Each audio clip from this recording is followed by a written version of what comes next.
地平線問題ですね。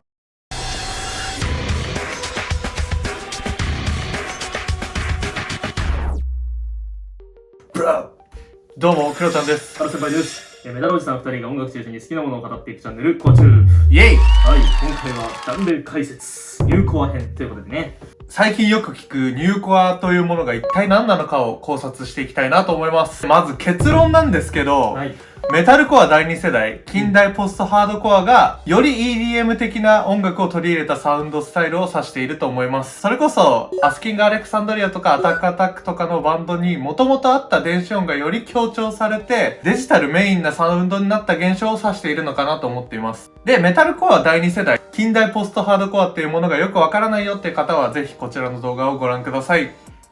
で、ニューコアって一体どんなジャンルなんですかね？まず定義ですね。もうめちゃくちゃ最近になってできたジャンルですと。2010年代後半くらいから徐々にバンド数が増え出して、ここ数年で個人的に僕らは定義が曖昧すぎて、ジャンルっていうほど確立はされてないと思ってます。メタルとかヘビーミュージックの中でもおそらく最も定義が曖昧かなってこの辺って思ってます。これ本当マジで何回も言いますけど、音楽をジャンルで細かくカテゴライズするのは僕らはどうでもいいと思ってるので、でも言うなればメタルコア第3世代に当たるのがニューコアと言えるのではないかなと思っております。続いて名前の由来ですね。メタルコア第3世代といえばそうなんでしょうけど、メタル的音楽性からだいぶ離れていますので、呼び方が定まらないで、コア寄りな音楽なんだけど、新しいよねっていうことでニューがついてニューコアになったのかなと思ってますね。とりあえず英語圏の情報が全然ないので、現時点ではラウドロック的な日本のみでの概念にとどまっているような気がします。ただ Spotify の自動生成されたプレイリストとか Twitter を見る限り、それなりにニューコアという概念が広まってきたのかなっていう感じはしますよね。ちょっと名前を割愛させていただきますけど、かのニューコアのブログを書いてらした方も、ニューコアという単語はほぼ私の造語ですと言っていた記憶があります。もちろん素晴らしい記事は我々もね、読ませていただいたんですけど、このチャンネルはコアチューブなんで、コアとつくものは語らずにはいられないんですよね。今回僕らなりに噛み砕いた内容にはなりますが、少しでも楽しんでもらえたら幸いです。それではやっていこう。はい、ではまず音楽的特徴からまとめていきたいと思います。今回取り扱うニューコアは非常にわかりにくいので、いつものジャンル解説とは構成を変えて先に音楽的特徴をまとめていきたいと思います。1番。チャラすぎない電子音ですね。ニューコアのバンドのエレクトロ要素はどちらかといったら暗めかなと思います。ピコリーモ的なトランス的な雰囲気はもう全然なくなってるかなと思います。ニューコアの電子音ってもっとチルいですよね。で、大体初見でパッと聞きした時に、Bring Me the Horizon 的な雰囲気があるバンドが多いです。ざっくり最近のBring Me the Horizon 的な雰囲気があるバンドがニューコアだと思っていただければ間違いないのかなと思います。特に A メロで落ち着きがちですよね。もはや A メロ音鳴ってないことなんかざらにあるからね。そうだね。生音が鳴ってないっていうね。そういう電子音パートに関してはもはや完全にバンドサウンドでなくなることもしばしばですね。で、ニューコアはヒップホップとかトラップとか R&B とかアンビエントとかチル系とかのくっそ広い意味での EDM の影響下にあります。そして電子音にはシアトリカル、つまり映画的な雰囲気を持っているバンドが多いですね。で、ドラムの音作りに関してなんですけど、かなりデジタライズされてますね。ドラムにベースを重ねてベースブーストさせていたり、ダンサブルな四つ打ちが入ったり、人力では刻めない高速のチキチキした16分もしくは32分のハイハットが入ったりします。チキチキはたまにめちゃくちゃ上手いドラマーが人力でチキついてたりするんですけど、絶対頑張ってる。基本は同期って感じになるのかなと思います。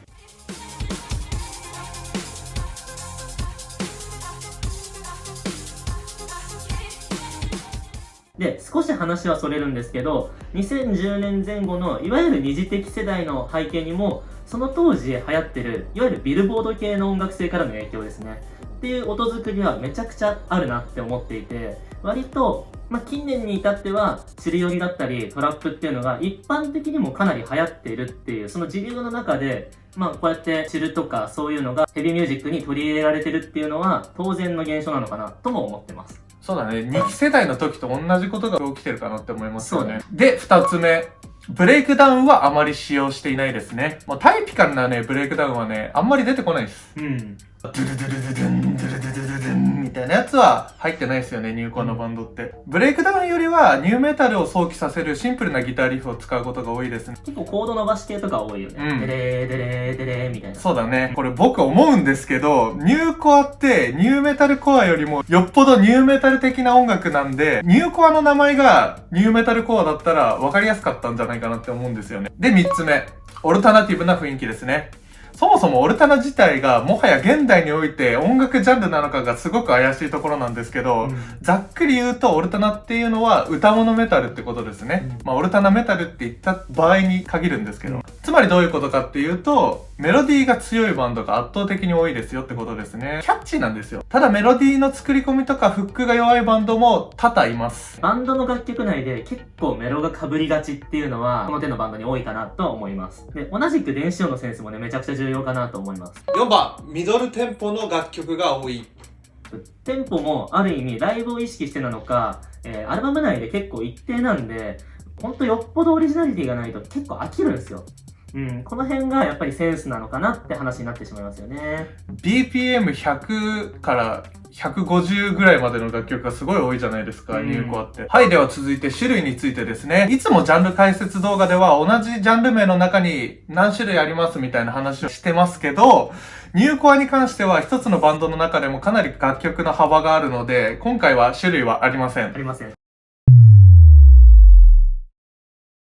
それではバンド紹介やっていきたいと思います。はい。今回も数が多いので、あまり語りすぎないように、テンポよくガンガン紹介していきたいなと思います。で、前置きなんですけど、ニューコア的な音楽性をバンド活動の中でずっとやっているバンドって、マジであまりいないですよね。初期はメタルコアとかスクリーモだったけど、最近ニューコアっぽくなりましたよねっていうバンドがほとんどかなと思います。それでは1バンド目。ブリングミザホライズンですね。イギリスのバンドですね。ブリングミザホライズンの音楽性が何にも属さなかったことからニューコアというジャンル名ができた感はありますよね。ブリングミザホライズンについては詳しく解説動画がありますので、そちらをぜひご覧ください。で、ポストヒューマンサバイバルホラーの音作りが攻めすぎ&音良すぎだったので、このサウンドプロダクションがこれからのニューコアバンドのスタンダードな基準になっていきそうだなという予感はしています。で、BMTH なんですけど、2010年のIt Never Ends とか、今思うと超ニューコア的サウンドなんですよ。で、それをやっぱ10年前からやってたっていうのはやっぱすごいなって思うんですよね。そこがパイオニアたるゆえんかなとも思ったりもします。続いてのバンド。Falling in Reverse ですね。アメリカ・ラスベガスのバンドですね。BMTH と並んでニューコアの二大巨頭ですね。多分おそらくなんですけど、すごくスリップノットのこと好きだったんでしょうね、フォーリング・イン・リバースが。そうね。そういう意味で憧れのマザーファッカーおじさんことコリー・テイラーもフューチャリングしていますしね。マザーファッカーね。もうマザーファッカーを叫ばしたら、コリーの右に出る者はいないんですよ。コリーってミドルネームマザーファッカーだからね。そう。コリー・マザーファッキン・テイラーだから、アルバムのタイトル名にもなっておりますが。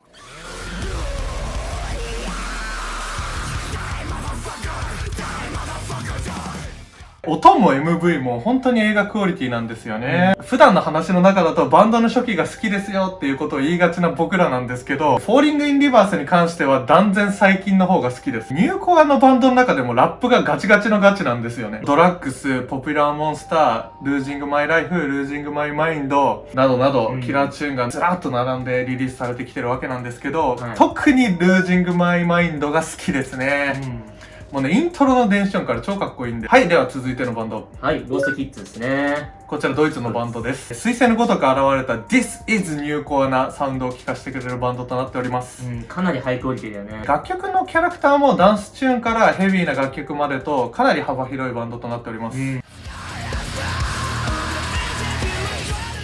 はい、で続いてのバンド。はい、スターセッツですね。こちらアメリカ・オハイオのバンドとなっております。コアチューブ的に一押しのバンドですね。サウンド的にはフォーリング・イン・リバースのアシュっていう感じはあるんですけど、音作りがジェンティーでよりヘビーで最高になってますんで、マニフェストは超絶キラーチューンなので、ぜひ一度お聴きください。めちゃくちゃ洗練されたシアトリカルな世界観を持っているバンドです。僕的になんですけど、これはクリストファー・ノーラン感があるというか、SF 映画っぽいシアトリカルさを持っているバンドかなと思います。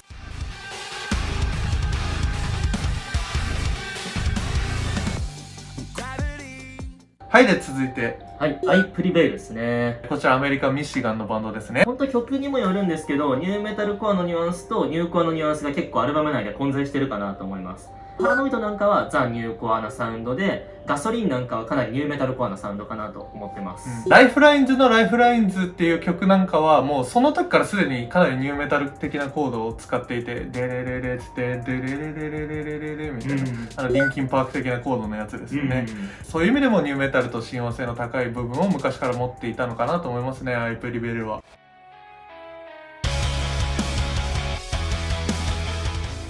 はい、で続いてのバンド。はい、From Ashes to New ですね。こちらアメリカ・ペンシルベニアのバンドとなっております。このバンドなんですけど、どちらかというとね、ニューメタルとかオルタナ色の強いバンドなんですけど、この辺もニューメタルコアよりはニューコアなニュアンスかなと思います。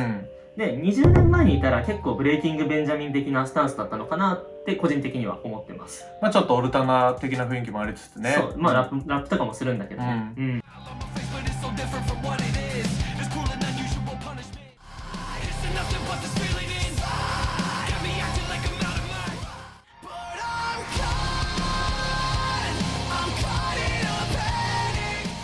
はい、で続いてのバンド。はい、バッドオーメンズですね。アメリカ・ロサンゼルスのバンドになってます。このバンドもね、結構曲によるんですけど、BMTH 的なアルバム内のミックス加減があるかなと言えるでしょう。まあライトな曲、歌物の曲もありつつ、まあポップって言ったらいいのかな。ポップな曲もありつつ、ヘビーな曲もありつつみたいなね。そういう感じも BMTH っぽいかなと思ったりもしますけど。はい。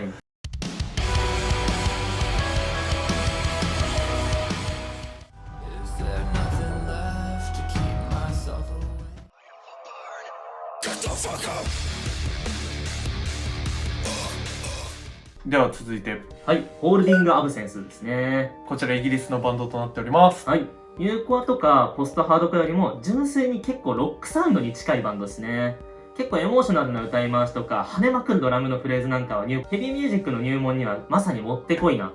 バンドですね。なんかスタイリッシュさもあるんで、なんかちょっとイミネンス的なおしゃれさを感じます。はい、で続いてのバンド。はい、ブリーズアトランティスですね。こちらドイツのバンドですね。で新作は結構アラスカとかイシューズとかあたりからの影響をちょっと感じるかなと思います。国産のカルトとかあのあたりが好きな人にはぜひおすすめしたいバンドですね。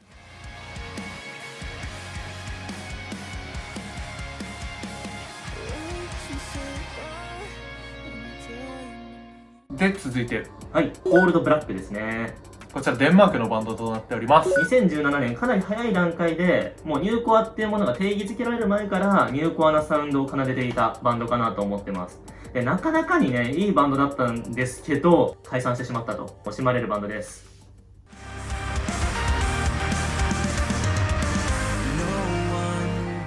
はい、では続いてのバンド。はい、デッドスローンですね。こちらイギリスのバンドとなっております。フィールっていうリードトラックがあるんですけど、ほんとね、これね、イントロがね、おっぱいにしか聞こえないのは、ほんと僕の心が歪んでるからだと思うんですけど。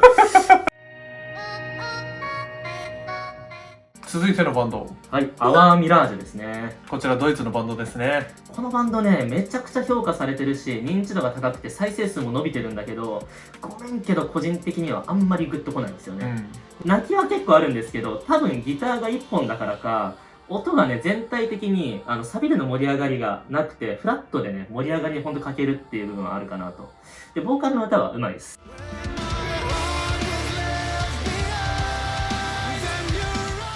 続いてのバンド。はい、シークレットアイズですね。アメリカ・ペンシルベニアのバンドです。ファーストはね、超スクリーンもしてたんだけど、セカンドから入コア的な音楽性になってきましたね。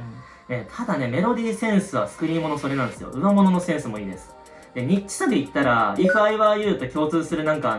いわゆるその演奏してる時の MV の芋っぽさみたいなのがあるから、セカンドもまあいいんだけど、僕はファーストを押したいですね。ほんとスクリーンもよりの、僕ら大好きジョニーおじさんも出てくる。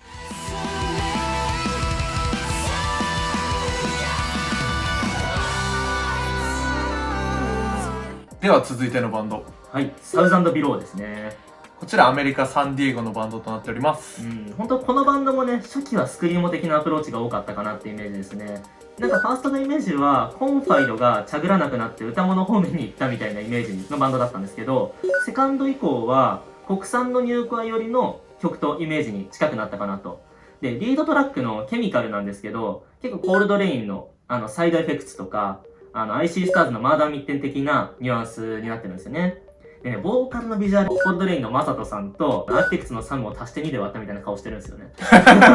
れほんとマジみんな見てみてください。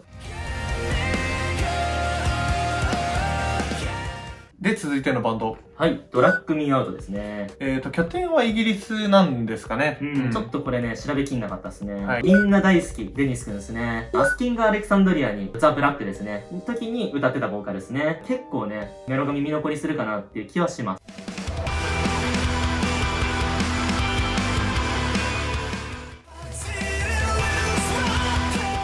では続いてのバンド。はい、デイシーカーですね。アメリカ・カリフォルニアのバンドとなっております。ポストハードコアとニューコアの中間的なニュアンスですかね。個人的には結構ポストハードコア的なアグレッシブな曲の方が好きかなって気はします。で、サードでね、今回化けた感がすごいあるんですよ。海外とかでもね、言われてるんですけど、ポストメンフィス・メイファイアとか、ポストマッティ・ミュリンスって言われてるぐらいボーカルの歌唱力が高いので、ちょっと今後に注目かなと思ってます。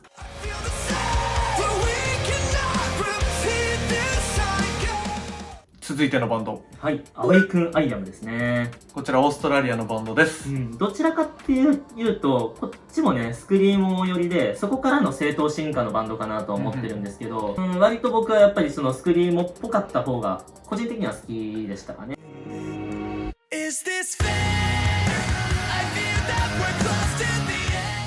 やっぱりニューコアってスクリーモとかポストハードコア、メタルコアの第2世代が第3世代になったっていう感じはあると思うんで。そうだね。まあエマロサ、キャプティブス、スレーブスあたりもニューコア扱いされることが多々あるんですけど、この辺のバンドはやっぱりちょっとね、僕ら的にはエモ、スクリーモなんじゃないかなと思ってますね。まあ、馬の差の新譜とか結構、めちゃくちゃニューコアっニューコぽい。アっぽいけどね。国内だとクローズアライブとか、ワンアイクローズドとか、カルトとか、日本のバンドもね、精力的に両作をリリースしております。はい、では今まで動画で話してきたことをまとめていきたいと思います。まずはニューコアの成立からですね。ニューメタル全盛期のようにニューコアが音楽のメインストリームに台頭してきているなと思います。その理由の一つとしては、青もトラウマのグラミー賞ノミネートがあったことが分かりやすい事例かなと思います。系譜で言ったら、いわゆるニューメタルコアは、ハードコアからの流れが強いのに対して、ニューコアは、個人的には結構スクリーモからの系譜のバンドが多い気もします。スクリーモとポストハードコアはほとんど同じ意味なんで、別の動画で詳しく話してますんで。続いてニューコアの時代的背景なんですけど、ニューメタルリバイバルっていう概念があるんですけど、イシューズが登場した時ぐらいからなんですけど、ニューメタルリバイバルの波がじんわりと広がる中で、それまでメタルコアをやっていたバンドがやっぱりニューメタルかっこよくね的な雰囲気の中で、ニューメタルリバイバルをしたメタルコアバンドの中により濃くニューメタル要素が出てきたということなんだと思います。ニューメタルの全盛期が2000年代初頭なんですけど、その時10代だったキッズが大人になってバンドをやるといつですか？ちょうどここ5年ぐらいになるのかなと思いますね。要はみんなリンキンとかコーンとかスリップノットを聴いて育った世代が今最前線で音楽をやってますよってことなんですよね。で、ニューコアの分布ですね。地理的な話ですね。バンド紹介してきた中でかなり世界中に散らばっているなっていうのがお分かりいただけたかと思うんですけど、日本を含めね、ほんと世界的なムーブメントになりつつあるのかなと思います。はい。で、最後、ニューコアの問題点と課題ですね。これはね、ズバリ、地平線問題ですね。ちょっとなんですけど、ブリングミーザホライズン的なバンドが多すぎます。ニューコアというジャンルがメインストリーム化する要素は十分にあると思うのですが、その前にね、似たようなバンドがね、増えすぎてしまって、飽和化してしまって、すぐ飽きられてしまいそうで怖いですよね。だからこそ、ブリングミーザホライズンとフォーリングインリバースのような、全然タイプの違うニューコアバンドがたくさん出てきてほしいなと思っております。まあ、あれもかっこいいし、これもかっこいいな、みたいなね、状況がね、続かないとなかなかジャンルとしては厳しいのかなと思ったりもしてます。このムーブメントが早く収束してしまう原因になるかなと思っております。まあ、とはいえ、僕らもこんなこと言ってますけど、ニューコア的なサウンドは大好きなんですよね。もうだからこそ、本当革新的ないいバンドがどんどん出てきてほしいなと思っております。これからもディープでコアな音楽情報を発信していきますので、チャンネル登録、この動画が面白かった方はグッドボタンもよろしくお願いいたします。ご視聴ありがとうございました。ありがとうございました。それではまた次の動画でお会いしましょう。お会いしましょう。せーの、グッバイ。